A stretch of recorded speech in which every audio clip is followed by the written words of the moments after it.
ಎಲ್ರಿಗೂ ನಮಸ್ಕಾರ. ಇವತ್ತಿನ ವಿಡಿಯೋದಲ್ಲಿ ಮೊಳಕೆ ಕಾಳು ಸಾಂಬಾರು ಮಾಡೋದು ಹೇಗೆ ಅಂತ ನೋಡೋಣ. ಮೊದಲಿಗೆ ಒಂದು ಬಾಣಲಿಗೆ 2 ಟೇಬಲ್ ಸ್ಪೂನಷ್ಟು ಎಣ್ಣೆ,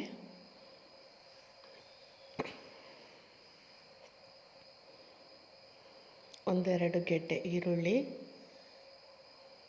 1 ಗೆಡ್ಡೆ ಬೆಳ್ಳುಳ್ಳಿ, 1 ಟೇಬಲ್ ಸ್ಪೂನಷ್ಟು ಕಾಳು ಮೆಣಸು, 4 ಚಕ್ಕೆ, 1 ಇಂಚು ಲವಂಗ, 1 ತುಂಡು ಶುಂಠಿ, 4 ಏಲಕ್ಕಿ, 10 ಒಣಮೆಣಸಿನ್ಕಾಯಿ, 2 ದಪ್ಪ ಗಾತ್ರದ ಈರುಳ್ಳಿ.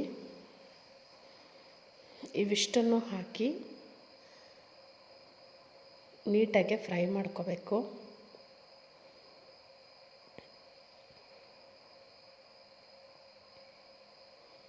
ಕಂಪ್ಲೀಟಾಗಿ ಆರೋದಕ್ಕೆ ಬಿಟ್ಬಿಡಬೇಕು. ನಂತರ ಒಂದು ಮಿಕ್ಸಿ ಜಾರಿಗೆ 1 ಬೌಲಷ್ಟು ತೆಂಗಿನಕಾಯಿ,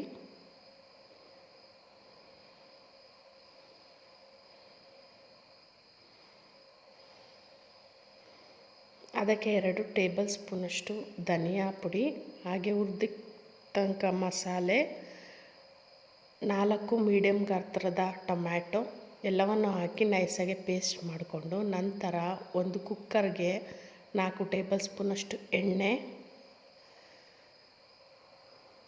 ಅರ್ಧ ಟೇಬಲ್ ಸ್ಪೂನಷ್ಟು ಸಾಸಿವೆ,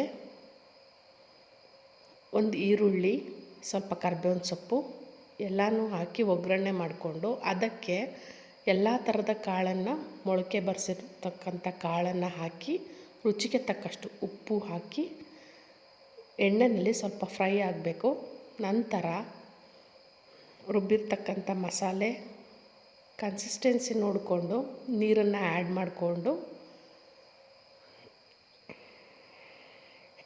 ಕುಕ್ಕರ್ ಲಿಡ್ಡನ್ನು ಕ್ಲೋಸ್ ಮಾಡಿ 1 ವಿಸಿಲ್ ತಗೋಬೇಕು.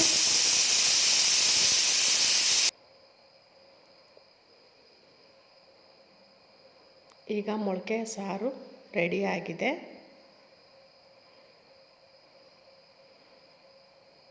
ನನ್ನ ವಿಡಿಯೋಸ್ ಎಲ್ಲ ಇಷ್ಟ ಆಗ್ತಾಯಿದ್ದೆ, ದಯವಿಟ್ಟು ಲೈಕ್ ಮಾಡಿ, ಶೇರ್ ಮಾಡಿ, ಕಮೆಂಟ್ ಮಾಡಿ. Thank you.